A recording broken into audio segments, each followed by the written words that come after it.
Hello friends, ನಾನು ನಿಮ್ಮ ರಾಜೇಂದ್ರ. ಬನ್ನಿ, ಇವತ್ತು ರೆಡ್ ಅಲರ್ಟ್ ಝೋನ್ ಘೋಷಣೆ ಮಾಡಿರುವಂಥ ಮಂಗಳೂರು ಘಾಟಲ್ಲಿದ್ದೀವಿ. ಇಲ್ಲಿನ ರೋಡ್ ಹೇಗಿದೆ ಅಂತ ನಿಮಗೆ ತೋರಿಸ್ತೀವಿ. ಓಕೆ, ಗುಡ್ಡ ಕುಸಿತದಿಂದ ಗಾಡಿಗಳು ಹೋಗೋದು ಸ್ವಲ್ಪ ಕಷ್ಟ, ರೋಡೆಲ್ಲ ಕಿತ್ತೋಗಿದೆ ಅಂತ ಹೇಳ್ತಿದ್ರು. ಸೊ ಬನ್ನಿ ಹೇಗಿದೆ ಅಂತ ನೋಡೋಣ ಅಂತಲೇ ಈಗ ಟ್ರಕ್ ಎತ್ಕೊಂಡೇ ಬಂದಿದ್ದೀವಿ. ಓಕೆ ನೋಡಿ, ಇಲ್ಲಿ ಸ್ವಲ್ಪ ಗುಡ್ಡ ಕುಸಿತ ಆಗಿತ್ತು, ಇದನ್ನೆಲ್ಲ ರೆಡಿ ಮಾಡ್ತಿದ್ದಾರೆ. ಸೊ ಮುಂದೆ ಇನ್ನೂ ತುಂಬ ಖರಾಬಾಗಿದೆ ರೋಡು. ಸೊ ಅದಕ್ಕೆ ಕಂಪೇರ್ ಮಾಡಿಕೊಂಡ್ರೆ ಇವಾಗ ನಾವು ಹೋಗ್ತಾರೋ ರೋಡು ಚೆನ್ನಾಗಿದೆ. ರೆಡ್ ಅಲರ್ಟ್ ಆಗಲಿ, ಯೆಲ್ಲೋ ಅಲರ್ಟ್ ಆಗಲಿ, ಗ್ರೀನ್ ಅಲರ್ಟ್ ಆಗಲಿ, ಏನೇ ಆದರೂ ಜನಜೀವನ ನಡೀತಾನೆ ಇರಬೇಕು. ಗೌರ್ಮೆಂಟ್ ಬಸ್ ಮಾತ್ರ ಎಕ್ಸ್ಪರ್ಟ್ಗಳು ಸೈಡ್ ಹೊಡೋದ್ರಲ್ಲಿ. ಯಾವುದೇ ಆಗಲಿ ಗೌರ್ಮೆಂಟ್ ಬಸ್ಗಳು, ನಮ್ಮ ಕರ್ನಾಟಕ ಗೌರ್ಮೆಂಟ್ ಬಸ್ಗಳು ಸೈಡ್ ಇಡೋದ್ರಲ್ಲಿ ಮಾತ್ರ ಎಕ್ಸ್ಪರ್ಟ್ಗಳು. ನೋಡಿ, ಇಲ್ಲೆಲ್ಲ ಸೈಡಲ್ಲಿ ನೀವು ನೋಡ್ತಾ ಇರಬೇಕು, ರೆಡಿ ಆಗ್ತಿದೆ ರೋಡಿನಲ್ಲಿ. ಓಕೆ, ಗ್ರೀನರಿ ತುಂಬ ಚೆನ್ನಾಗಿದೆ ಫ್ರೆಂಡ್ಸ್, ನೋಡೋದಕ್ಕೆ ಒಂಥರ ವ್ಯೂ ಚೆನ್ನಾಗಿದೆ. ಆದರೆ ಇಲ್ಲೆಲ್ಲ ಗುಡ್ಡ ಕುಸಿತ ನೋಡಿ, ಈ ಥರ ಆಗ್ಬಿಟ್ರೆ ನಮ್ಮ ಮೇಲೆ ಏನಾದರೂ ಬಿಟ್ಬಿಟ್ರೆ ಏನಾಗ್ಬಾರ್ದು. ಸೊ ನೋಡಿ, ಇಲ್ಲೆಲ್ಲ ಒಂದು ಹೋಟ್ಲಿತ್ತು, ಪ್ಲಸ್ ಇಲ್ಲಿ ಗಾಡಿಗಳು ಕೂಡ ನಿಂತಿದ್ದಂತೆ, ಪಾರ್ಕಿಂಗ್ ಮಾಡಿದಂತೆ, ನೀವು ನ್ಯೂಸಲ್ಲಿ ನೋಡಿರ್ಬೋದು. ಸೊ ಅದೇ ಜಾಗ ಇದೆ, ಫುಲ್ಲು ಗುಡ್ಡ ಕುಸಿತ ಆಗಿದೆ, ರೋಡೇ ಫುಲ್ ಇದಾಗ್ಬಿಟ್ಟಿತ್ತು. ಸೊ ಈಗೆಲ್ಲ ಕ್ಲಿಯರ್ ಮಾಡ್ತೀವಿ, ಬಟ್ ಎರಡೂ ಕಡೆ JCB ಇದ್ರೂ ಕೂಡ ಕ್ಲಿಯರ್ ಮಾಡೋಕ್ಕಾಗ್ತಾಯಿಲ್ಲ. ಯಾಕೆಂದರೆ ಆ ಮಣ್ಣು ಜೊತೆ ರಿಚ್ ಮಣ್ಣು ಕೂಡ ಬರ್ತಾಯಿದೆ, ತುಂಬ ಕಷ್ಟ ಫ್ರೆಂಡ್ಸ್. ಅದು ಈ ಘಾಟ್ ಸೆಕ್ಷನ್ಗಳಲ್ಲಿ ಏನಾದರೂ ರೋಡ್ ಕನ್ಸ್ಟ್ರಕ್ಷನ್ ಆಗಲಿ ಅಥವಾ ರೋಡನ್ನ ರಿಪೇರಿ ಮಾಡಬೇಕು ಅಂದರೆ ತುಂಬ ಕಷ್ಟ. ನೋಡಿ, ಇಂಥ ಸಣ್ಣ ಜಾಗದಲ್ಲಿ ಒನ್ ವೇ ಅಲ್ವಾ ಇದು. ಸೊ ಬರಬೇಕಾದ್ರೆ ಹೋಗ್ಬೇಕಾದ್ರೆ ಒಂಚೂರು ಏನಾದರೂ ಟಚ್ ಆಯಿತು ಅಂತಂದರೆ ನೋಡಿ, ಆ ಎಡ್ಜ್ಗಳಲ್ಲಿ ಒಂಚೂರು ಏನಾದರೂ ಚಕ್ರ ಸ್ಲಿಪ್ ಆಯಿತು ಅಂತಂದರೆ ಮುಗೀತು ಕತೆ, ಡೈರೆಕ್ಟ್ ಕೆಳಗಡೆ ಇಡ್ತೀವಿ. ಕಷ್ಟಪಟ್ಟು ಹತ್ಕೊಂಡು ಮೇಲುಗಡೆ ಬಂದಿದ್ರೆ ಡೈರೆಕ್ಟ್ ಕೆಳಗಡೆ ಇರ್ತೀವಿ. ಮತ್ತು ರೆಡ್ ಅಲರ್ಟ್ ಝೋನ್ ಘೋಷಣೆ ಮಾಡಿದರೂ ಕೂಡ ಇಲ್ಲೇನು ಗಾಡಿಗಳೇನು ಕಮ್ಮಿ ಆಗಿಲ್ಲ. ಯಾರು ಟ್ರಾವೆಲ್ ಮಾಡೋ ಕಾರ್ಗಳು ಕಮ್ಮಿ ಆಗಿರ್ಬೋದು ಅಷ್ಟೇ, ಬಿಟ್ಟರೆ ಇನ್ನು ಲಾರಿ ಬಸ್ಸು ಓಡಾಡ್ತಿಗಳೆಲ್ಲ ಆರಾಮಾಗಿ ಓಡಾಡ್ತಿದ್ದಾವೆ. ಆರಾಮಾಗಿ ಅಂದರೆ ಕಷ್ಟಪಟ್ಕೊಂಡೇ ಓಡಾಡ್ತಿದ್ದಾವೆ.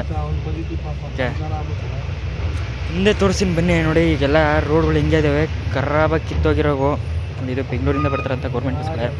ಸೊ ಬೆಂಗಳೂರು ಹೈವೇಯಿಂದ ಬರುವಂಥ ಓಕೆ, ರೋಡ್ ತುಂಬ ಹದಗೆಟ್ಟೋಗಿದೆ ಮಳೆ ಬಂದು. ಈ ಥರ ಜೋರಾಗಿ ಇಲ್ಲಿ ಇಂಥ ಟೈಮಲ್ಲಿ ಜೋರಾಗಿ ಮಳೆ ಬಂದು ಗುಡ್ಡ ಕುಸಿತ. ನೋಡಿ, ಇದೆಲ್ಲ ಮಳೆ ಬಂದು ಇತ್ತೀಚೆಗಷ್ಟೇ ಕಿತ್ತೋಗಿದೆ. ಚೆನ್ನಾಗಿತ್ತು ಫಸ್ಟು, ಇತ್ತೀಚೆಗಷ್ಟೇ ಕಿತ್ತೋಗಿರೋದು. ಅಂದರೆ ಇವಾಗ ಇಲ್ಲಿ ಒಂದು ದೊಡ್ಡ ಲಾರಿ ನಿಂತಿದೆ. ಆ್ಯಕ್ಚುಲಿ ಅವನು ಟರ್ನ್ ನೋಡಿಬೇಕು ಅಂತಂದರೆ ಫುಲ್ಲು ರೈಟ್ ತಿಳ್ಕೊಂಡು ಇಟ್ಬಿಡ್ಬೇಕು. ಡ್ರೈವರ್ ಅಂಕಲ್ ಅದನ್ನೇ ಹೇಳ್ತಾ ಇದ್ರು.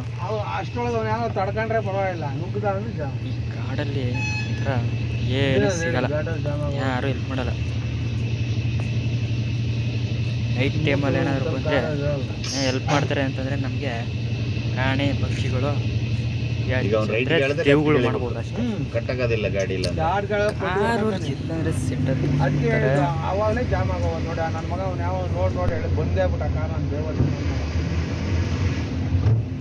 ನೋಡಿ, ಅವ್ನು ಒಟ್ಟಿಗೆ ಅನ್ನೋದಿಂದಲೇ ಹೇಳ್ತೀನಿ, ಗೊತ್ತಾಗಲ್ಲ ನಿಲ್ಸ್ಕೊಬೇಕು ಅಂತ.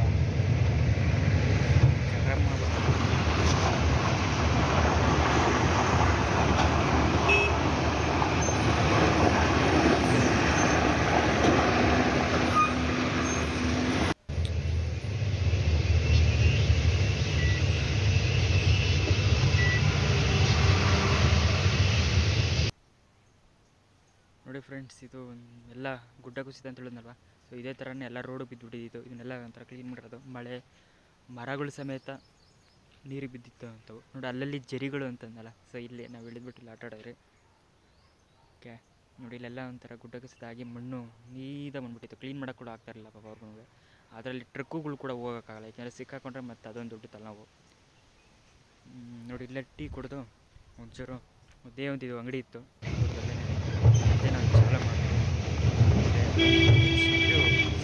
ಫ್ರೆಂಡ್ಸ್. ರೋಡು ಇಂಥ ಕಡೆ ಏನಾದರೂ ಗಾಡಿ ಕೆಟ್ಟೋಗ್ಬಿಡ್ತು ಅಂದರೆ ಫ್ರೆಂಡ್ ಮುಗೀತು ಕತೆ, ಯಾರೂ ಹೆಲ್ಪ್ ಮಾಡಲ್ಲ. ಅವತ್ತಿನ ದಿವಸ ಅಷ್ಟೇ. ನೇಚರ್ ತುಂಬ ಚೆನ್ನಾಗಿದೆ, ಬಟ್ ಎಂಜಾಯ್ ಮಾಡೋದ್ರ ಜೊತೆಗೆ ಚೆನ್ನಾಗಿದೆ, ಒಂಥರ ಎಕ್ಸ್ಪೀರಿಯೆನ್ಸ್ ತುಂಬ ಚೆನ್ನಾಗಿದೆ ಫ್ರೆಂಡ್ಸ್. ಈ ಥರ ರಿಸ್ಕ್ಗಳಲ್ಲಿ ಬದುಕಬೇಕು ಜನ. ಅದೇ ಪ್ಲಸ್ ಇಲ್ಲೊಂದು ಜರಿ ಹರಿಯುತ್ತರ ಅಂತ ಒಂದು ಸೌಂಡ್ ಕೇಳಿಸ್ತಿದೆ. ಮೇ ಬಿ ಇಲ್ಲೆಲ್ಲ ಹತ್ರದಲ್ಲೇ ಒಂಥರ ಏನೋ ಇರಬೇಕು, ನೀರು ಹರಿಯುತ್ತರ ಜಾಗ. ಫ್ರೆಂಡ್ಸ್ ಇಲ್ಲೇ ತುಂಬ ಸ್ವಲ್ಪ ಕೆಳಗಡೆ ಇಳಿಬೇಕಾಗಿತ್ತು. ತುಂಬ ಚೆನ್ನಾಗಿದೆ. ಆದರೂ ಫ್ರೆಂಡ್ಸ್ ನೇಚರಲ್ಲಿ ಏನೇ ಆದರೂ ಒಂದು ಅರ್ಥ ಇರುತ್ತೆ ಅಂತ ಹೇಳ್ತಾ ದಯವಿಟ್ಟು ಇಷ್ಟ ಆದರೆ ಸಬ್ಸ್ಕ್ರೈಬ್ ಮಾಡಿ. Thank you.